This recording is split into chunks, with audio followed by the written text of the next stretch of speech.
you for a minute. What's going on, everybody? This is your favorite socialite, Neffy, checking in with 201 Studios with another Artist of the Week. This week, we have the spectacular, the incredible, the amazing, the gorgeous, should I also add, Moon Diggs. How are you doing, gorgeous? I'm fine, thank you. How are you today? I'm so good. I am so excited. So of course I did my research, a little background check on you, so I know a little bit about you. So today we're just gonna have fun. We're just gonna ask some questions, and we're just gonna get right into it. That sound good? Cool. Down. All right, bet. So let's start with your name. So you go by Moon Diggs, correct? So Yeah. I'm kind of curious to know, like, how did that name come about? Because your real name is Imani, but your last name is Diggs. So where did the Moon come from? Is Moon just like your middle name, like Rihanna? Like, how did that come about? Because it's really unique, really pretty. So I want to know. Thank you. So moving forward, I want to just go by Moon, but because of how I had to use like the distributing platform to release the song, I had to put another name. But I got Moon because that's really been my name actually my whole life. Like my nickname is Moona because when I was little, I would like always talk about the moon or like just be looking at it and stuff. And so my family just started calling me that. Gotcha. And then like my mom more specifically calls me Moon. And so I'm like, I wanted to have a stage name always if I was going to do this full out. And I'm like, what better name than to go by the name I've always been called that has meaning, but it's not my government. So that's how it kind of came about. Yeah, we got the little moon in the background, you know, like all the phases and stuff too, or not? You know? No, it says Moon's Room. And it's just like a little, it's the crescent moon on it. Yep, she knows the phases. I knew she knows. Y'all, she knows the difference between the wax and givers, the full moon, new moon, all that. She is true to the name. So more about your background. I know everybody can hear that New York accent spilling over. Tell us a little bit about your background. What part of New York are you from? I hope I'm right. What part of New York are you from? You're right. Yeah. I'm from Staten Island, New York. And so the forgotten borough, as people like to say. Oh no. But you know, they be trying to clown us because you got to take the ferry to come over here. So it's like, it's a long thing. But for those of us who aren't from New York, the ferry is the boat. Yes. Okay. Sorry. Yes. So you gotta you did. Other boroughs, you just take the train. But for Staten Island, at a certain point, you have to take the boat to come across. The ferry. Or to come over here. Yeah. So, but it's just a long going joke. It is what it is. But yeah, so I'm from Staten Island. I've been here all my life. I went to high school in Harlem on 114th. Gotcha. And so I kind of have experienced different kinds of New York. So that's been interesting. I feel like that kind of molded me differently. Yeah. For sure. And I imagine there's a million and one different influences there, things that have shaped and molded you as to who you are. So tell us more about what that New York, you know, just vibe is like. Well, what is that experience like? How did that shape you into the artist that you are today? Right. So I feel like for the most part, I've been kind of like not outside like that, if that makes sense. So like I didn't really start venturing out until high school, and I still wasn't doing a whole lot, but just literally like just getting on the train to go to school and traveling and having to navigate just your way through the city, hanging out in the city, just getting on the train and figuring out where you're gonna go. Like I feel like that has influenced me to learn how to go with the flow. Yeah. Sometimes I'm a little controlling. I like to plan very intensely how things are gonna go, but like you have to realize like you can't control everything in life. And so I feel like being out here, it kind of helps you go with the flow a little bit better. It's a little bit more mixy. So like you just meet random people, have good conversation, and then you got a friend, you know, like it's super cool out here. And then it's also gritty. So you got to hold your weight. That's real. Yeah. That's real. I like that. So, you know, they always say New York is not for the weak. You know what I'm saying? Like, so you could definitely attest to that. That is go with the flow, but it's also gritty. But you can also meet several people in an instant. Yeah, and there's tons of different experiences, and I'm not like I didn't grow up in an environment where I had to like really fight for myself like in that kind of way. Yeah. I was essentially how has New York influenced, or how has my surroundings influenced my artistry? Let's go. And I would say, it's New York has influenced me to go with the flow. Yes. To figure out my space or figure out my path in it while I'm in it in the moment, rather than planning 10 steps ahead and just making sure that I'm holding my weight wherever I am. Nice. Yeah. Okay, cool. So I did notice that it says you are a classically trained artist. So can you tell us more about that? Are you in school now? Did you already go to school? So tell us about your classical training. Right. So in high school, I was in a choir, and we were classically trained there. We would do things like the Handel's Messiah, like European music, essentially, like things that you would hear at, like the Met or something like that. Like that's how we were trained. And so when I got to school, I'm at Spelman now. Last semester coming up, about to graduate. Yes, graduate. Yeah. Yes, senior year. Yes. So when I got to school, I joined the Glee Club there, which is just like another choir essentially, and I also take voice lessons. Yes. So the normal path is that you're learning classically or classical music, like that genre. Right. But I know that's not what I'm gonna pursue, but I think the technique behind it has helped in other genres. For sure. And so are you a soprano, tenor, bass? What octave are you? Yeah, I'm right now I'm a soprano. Okay. I kind of miss being an alto. I started off as an alto. You're an alto. Okay. not a true alto though. Like I feel like I'm in the mix of where like I'm not a true anything, if that makes sense. Like, yeah, for sure.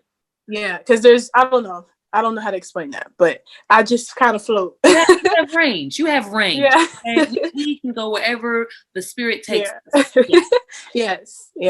Now, I try. Speaking of your scholastic endeavors, it would be very remiss of me not to point out the 1913 hat in the back.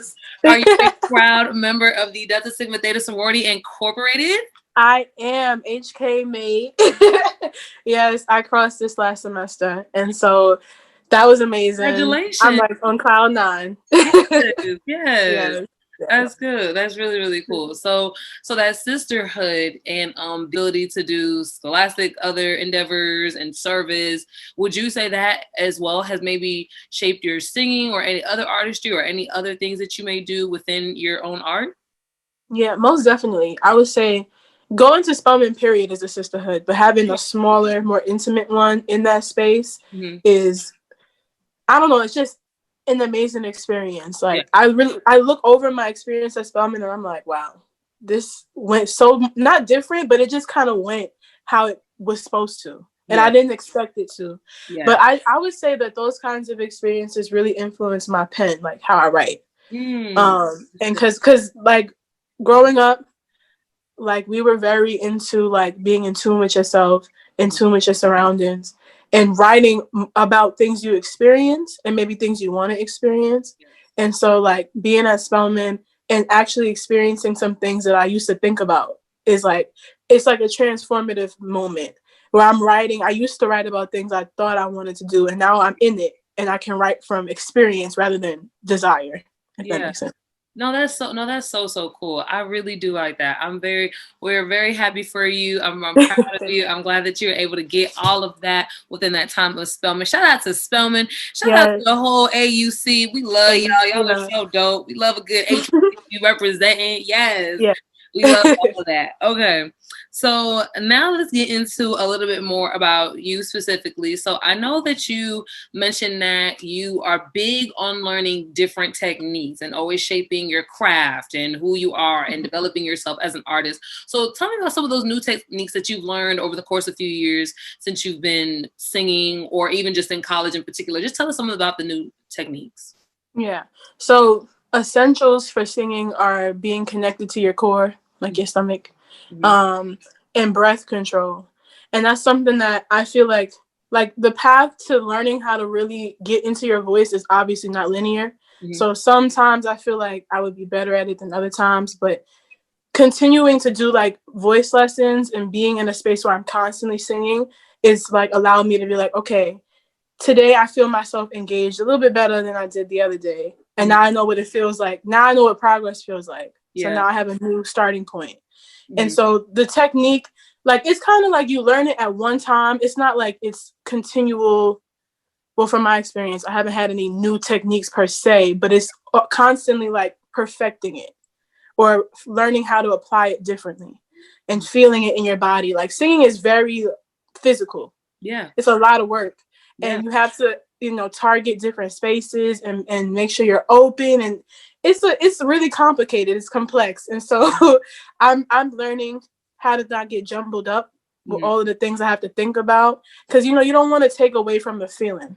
You don't want to get so consumed with, did I do this properly, that you don't feel me anymore. So it's like finding the perfect balance in that. So now let's talk about that. So for someone who just, and maybe you're speaking to yourself as well, you just said that singing is definitely a physical and an emotional type of tide. How do you feel, and how do you deal with those days when you maybe aren't in the mood to sing, when you maybe aren't in the mood to rehearse or go to this practice or whatever the case may be? What are some of the things that you would tell others and even yourself that makes you continue? That is a really good question, because I feel like I'm still experiencing it. Yeah, I'm still like figuring out those days for myself too. Like when I'm recording 20 different times the same song, and I'm like, bro, this is not working. It's time to just let it go. But then what advice I would give is like, go back and watch it like 2 hours later, and then like touch the song again, and you'll kind of realize that, all right, it wasn't as bad as I thought, but because you have like this a vision of what you think it's supposed to sound like, or how it's supposed to feel, and it's not maybe coming across that way, that's where the discouragement comes from. But I feel like when you just relax, when you take that pressure off of yourself to be something in that moment that may not be coming out, and just let whatever it is be, then I think you experience, or you tap it into a different part of yourself. Like I'll listen to like things that I have in my phone, and I'm like, why did I think that sounded crazy? Like, it didn't sound that bad, but I'm flooded with, oh, this person sounds like this, and that's not how I was targeting to sound like. And I'm dismissing something new that could come out of that. That was a really good, that was a good question and even better answer. I like that. I'm not a singer, but I feel like I done learned a lot within talking to you. So that was really, really good. So now you said go back and watch it. Do you yourself physically audio record as well as visually record? Obviously you audio record, but do you also maybe physically record yourself as a means to maybe practice your stage presence or anything like that? Or do you just do audio? And would you recommend others doing the same? Yeah, so the visual part is something I'm trying to tap into. Cool. That part is more difficult for me. Like, that's where the brain really starts rolling, because in the industry, there's a certain type to everything, and that's anywhere. But when you kind of feel like, I don't think that this is where, like, I know my voice could get me there, but could the look get me there? That's where the disconnect comes. And so I'm trying to practice getting into myself on the, physical side, to be like, all right, the voice is in the body, so I can't separate it, like, it's gonna have to be all of it or nothing. Well, God is our place, nobody can take away. Right. So I'm practicing the visual, and that's what kind of throws me off. And that's why I'll go rewatch it and be like, you don't look that bad. Relax. Stop overthinking. Stop telling yourself something that's not reality. Like, in the moment, emotion shouldn't dictate how you move forward. And so I would say, if you're an up and coming artist or just trying to figure out your space and things, like, when you do the visual part, if that's the harder part for you, practice in an environment where you feel good. For sure. Like, set yourself up, take 2 hours, like, make the small things important, and like, give yourself the space to really feel like, okay, I'm at a photo shoot, when you're really in your room, but it's just it's the thought behind it that makes it like, okay, now I'm hyped. Now I'm gonna do it right.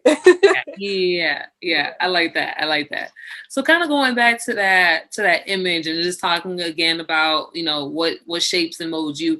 Talk to us about some of your influencers, like some people that you are influenced by, or some people that you look up to, or a career path that you're trying to mimic as well. Okay, cool. So there's so many giants in the industry where I'm like, yo, my brain. For sure. But I would say generally what I do with people who I listen to is I listen for like their tone.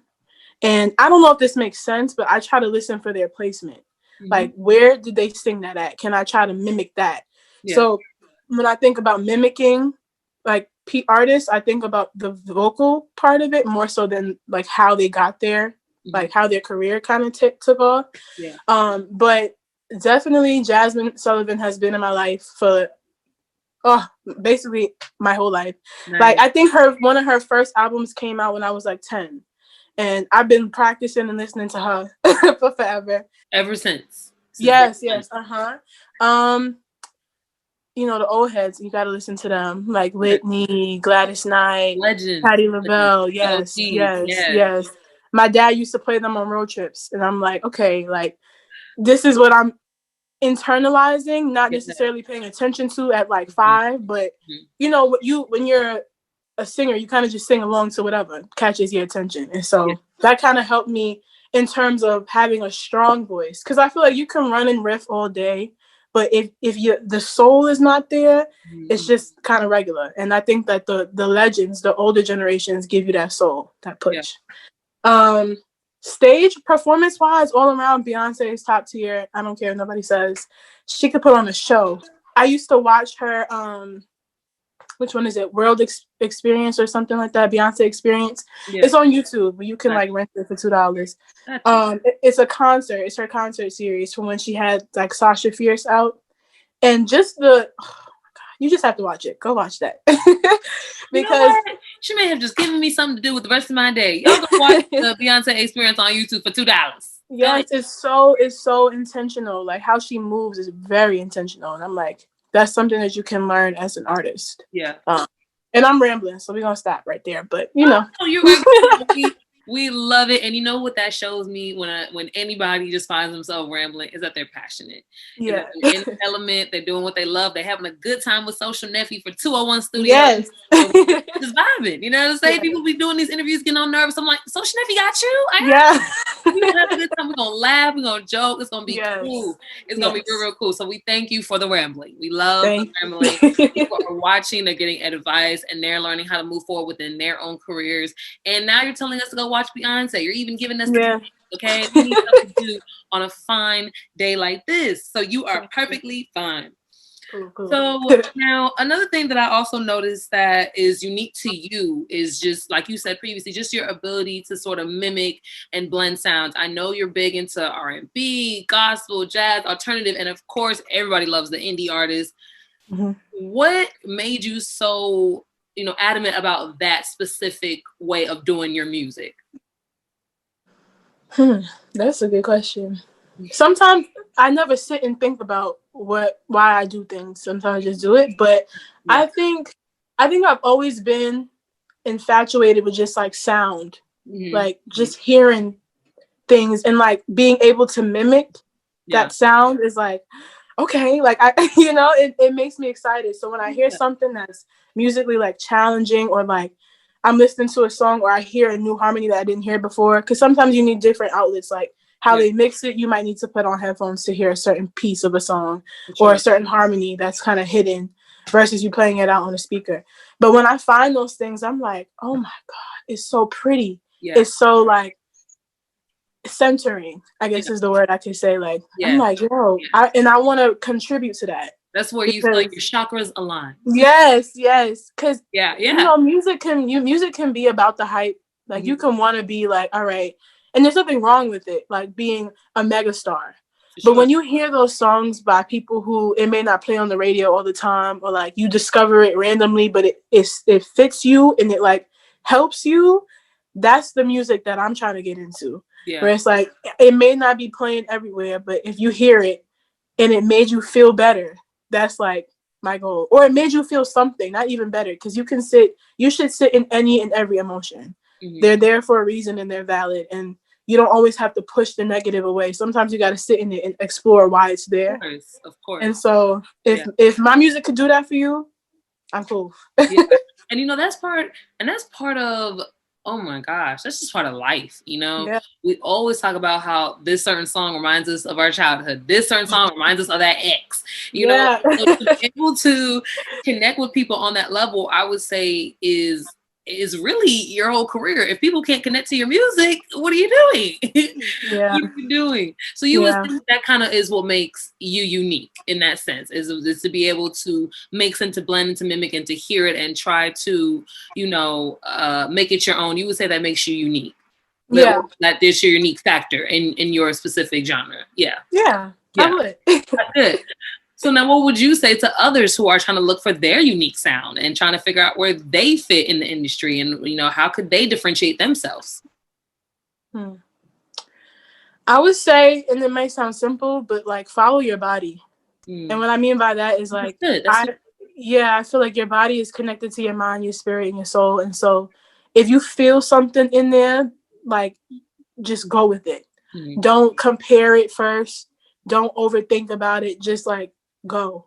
Like when I in my music, like when I wrote my song, I was like, I've written things that are more intentional or more like I guess better like lyrically. Like this last song that I put out wasn't like a lyrical song. It was more of just me expressing an emotion. But I'm like, girl, is this really the first song? It's slow. It's about being stuck on a dude. Like, come on. But it was the valid emotion at that time, you know? Yeah. And it was like, I'm going to have plenty of time to write better things or different kinds of things, not better, but different kinds of things, and release that and sing better. And I'm sure if I get to a point in life where I can perform that song, I might switch it up. It may not even sound the same because it's not coming from the same place, but it's still valid. And I would say if you're an artist who's trying to figure out your niche or where you fit in, it's already there. I think you just have to allow yourself to know that you could tap into it. Yeah. And not think about other people and how they do it, but focus on you. Like be very intentional about focusing on yourself. Yeah, you got to be genuine to yourself before you can be genuine to your music and to your base, your audience. Yeah. That's and real. Start small. Like don't think you're about to jump off with a hit because that may not be, it could be your reality, but it more than likely is not because everything is a process. Yeah. Like you don't jump into a CEO position. You have to work up to it. So don't think that you're going to jump into this. And the process is fun. Like you're exploring. And that's anything in entertainment. Like no matter if you're a singer, a dancer, a host, anything, like finding like your comfortability in like exploring where you came from the beginning into now is like, I did that. So I think way too many times, especially with social media, we look at the LeBron James, we look at the Beyonce, we look at, whoever is hot right now, and we assume that their process happened overnight, so we want the same. But, listening to you, I can definitely understand how important it is to just love the journey, be proud of the journey, take pride and joy in it.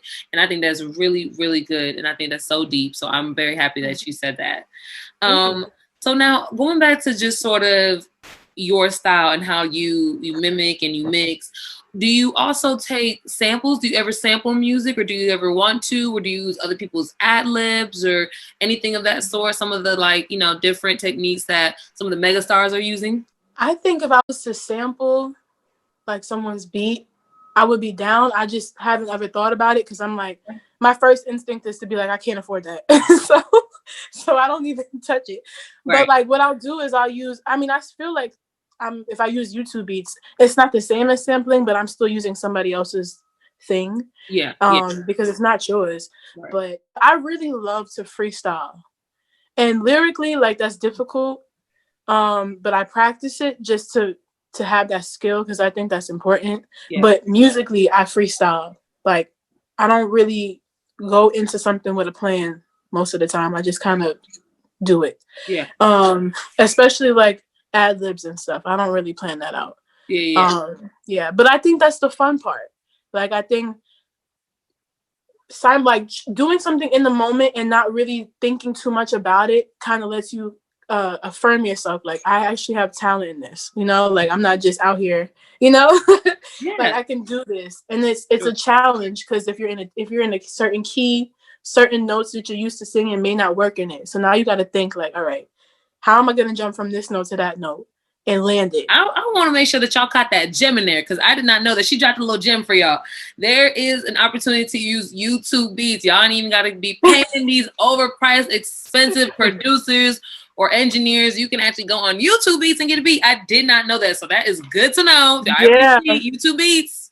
Yeah. Now to release it, so like what I did, I used my song actually is a YouTube beat, but I had to purchase like some of the rights to it. Not too expensive. Sometimes you could buy it out full, and that's more expensive. But like I use them more so for inspiration, because I know that the process of trying to pay different people and all that kind of stuff can be a lot. Like it's not as expensive as if you had a producer at a label, but it's still money. Yeah. And so just to get your creative flow and juices going, like type in, like what I do is I'll do like Janae Aiko type beat. Yeah. And then scroll through and hear something, and I'm like, oh, I like that. And then write through it, you know? Yeah. That's cool. I did not know. And also, there's a Voisey app. It's called Voisey. You heard that? Voisey, I think. Mm-hmm. And it'll pop up. It's like free. Those are free beats. Yeah. I mean, you don't make them into full songs, but it's like a minute clip of a beat that you can write to. And then you can publish it on your social media pages. Cool. So, yeah.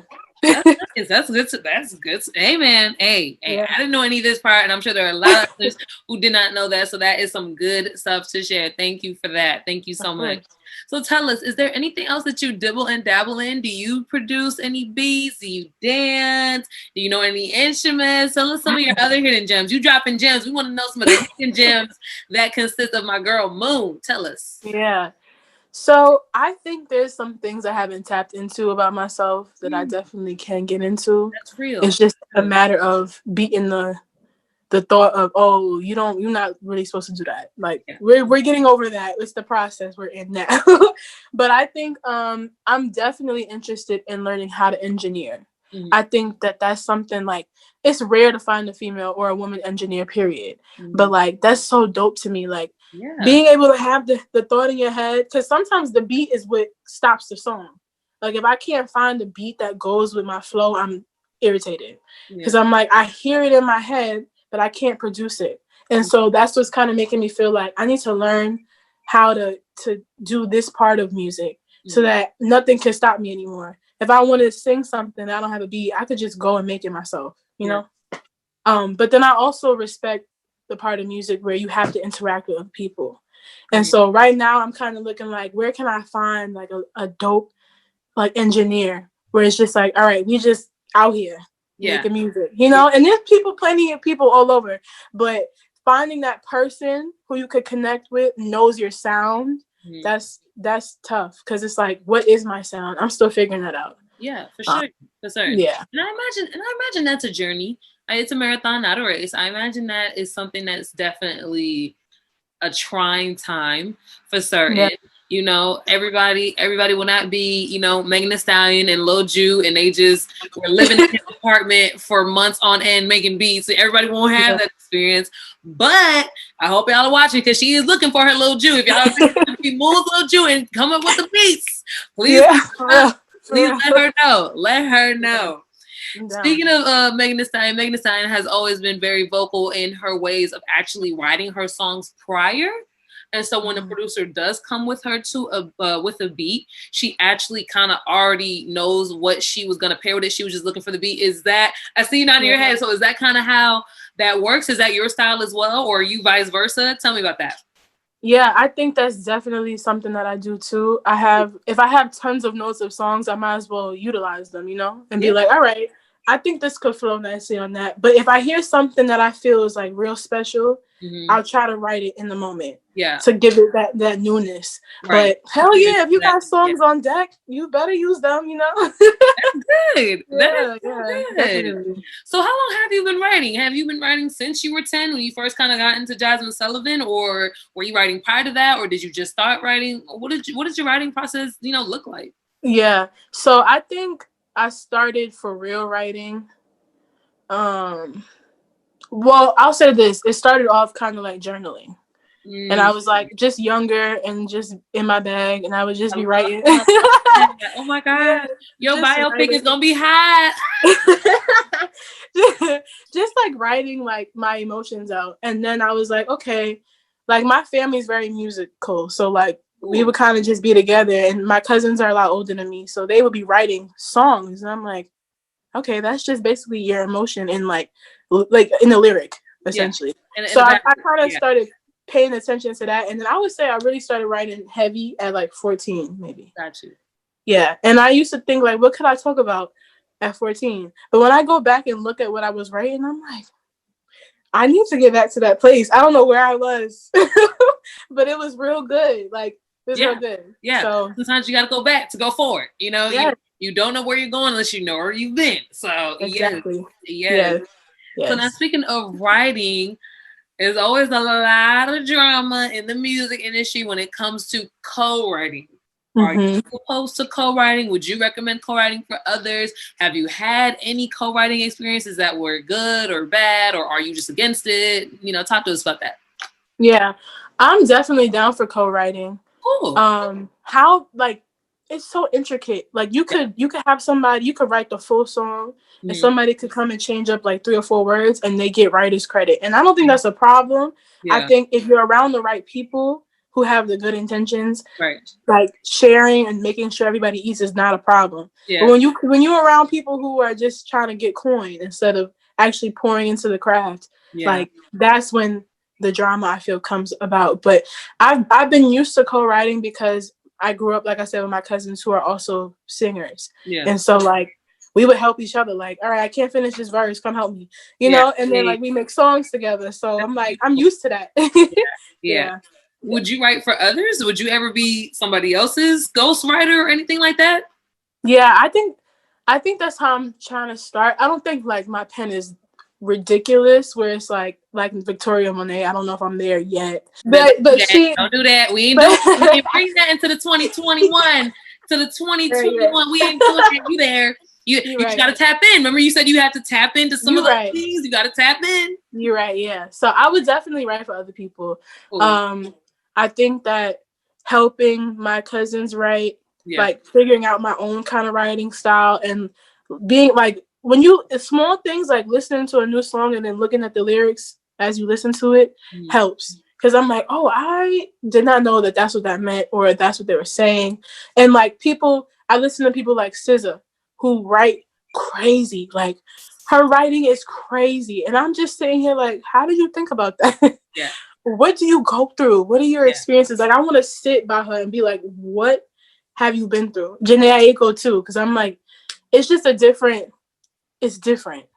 And I don't know what their experiences are, but I'm like, I want to be around y'all. All right. Well, SZA, Janae Aiko. Yeah. And Lauryn Hill too. Lauryn Hill. Her MTV 2.0 Unplugged is like top tier, like top 5 albums. Because we used to listen to that when I was younger, like in my house, and we just play it. And she actually had a visual, like her concert was recorded, and so we used to sit down and watch it.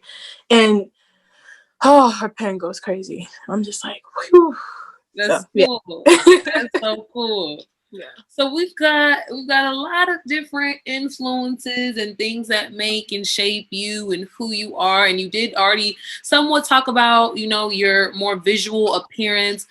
I want to do something fun really fast. I want to take the audience on a journey. So let's walk through for you. What would a performance look like for you? Would you be sitting down on the stool, how some people do, the couch? Would you be standing up and performing, dancing? How's your hair gonna look? How's your makeup? How's the set and the lights? Walk us through like an entire moon experience, like the Beyonce experience, but the moon edition, the moon world tour. Tell us what that looks like. Walk us through that. Let's do something fun. Okay. This is good. This is pushing me. Now I gotta think like, all right. I'm an intimate person. And so I feel like I would want that space to be really like, I don't know, like feel like a warm hug. Like I'm in here and I'm like, oh my God, I feel good. The lights, I feel like purple lights or like lights that are kind of darker but still vibrant. Bring that energy in that space. Sure. I would say I'm a sit down type of person. If I could learn how to play guitar, I'm probably gonna do that too. Acoustic or bass? acoustic first. Got you. Yeah, I think that's more like, you know, raw a little bit. Yeah. And then I just like when I sing, I try to not try to radiate pure energy, but that's what I try to think about. Like, I'm trying to give y'all something that's raw for me, and I hope it comes off pure and like and welcoming. Yeah. And so I think that's how my concerts would kind of start, just kind of very like mellow. But I think as I progress in my sound, because there's certain things that I know I can tap into, I'm just a little nervous to do so. I think it would obviously progress into a bigger type of experience. How to execute that, I don't know, but I will be thinking about it now that you brought it up, because I feel like that question is just confirmation for me to start thinking bigger about my journey. For sure. Yeah. For sure. The fact that I'm even doing this is I'm telling you, I was feeling so awkward and crazy. I'm like, who's trying to listen to me talk? But no, it's like, it's very confirming and very like uplifting to be in this space. As it should be. And yeah, for anybody watching, you know, and even if y'all are the future artists of the week and you get featured and you get an interview with the Social Neffy. Yes. That's the thing. You guys have to understand that this is all a part of the process. Beyonce used to do these, you know, The Weeknd, Drake, they all used to do these, you know, smaller interviews, and just to be able to get the exposure and tap into and be ready for when, you know, the Shade Room calls for an interview, or Hollywood Unlocked, or BET, whatever the case be. So you just have to grow in this artistry. And so that is what people like myself are here for, just to help, to aid, to guide, to be able to get all those thoughts out and to have fun, man. Like nothing else. The journey's supposed to be fun. It's supposed to be cool. We just supposed to enjoy. We ain't supposed to be stressing. Lord, 2020 was hard. Let's just get a good laughing. Difficult. I'm like, come on, 21. Please be better. Please be good to us, 2021. Well, Moon, this was so much fun. I'm so glad we were able to do this and chop it up real quick. Please tell everybody about your new single. Tell us where we can find you on all social media platforms. Where can we find your single? Give us all the tea, honey, so we can follow you with you. Okay, cool. So my single is called Stuck on You. When you type it in, you got to put Moon Digs. On all streaming platforms and services, even like Amazon Music and stuff. I didn't even know that was a thing. But shout out to DistroKid, because if you don't have a label or something for somebody to put your music out, I use DistroKid and they put it on everything and they send your money to you. It's real easy. Yeah. So you can find it there. My Instagram, all my socials matter are at Moon the Goddess, except for my Twitter. But I don't know if y'all want that. But that's Moon_the Jewel. Yeah. Yes. And yeah. But most of my social media is at Moon the Goddess. Is that THA or THE? THA. Yeah. Think. Is there any underscores or dashes or anything like that? Underscore at the end. Underscore at the end. Okay. But once you type in Moon the TH, it probably will pop up. Okay, cool.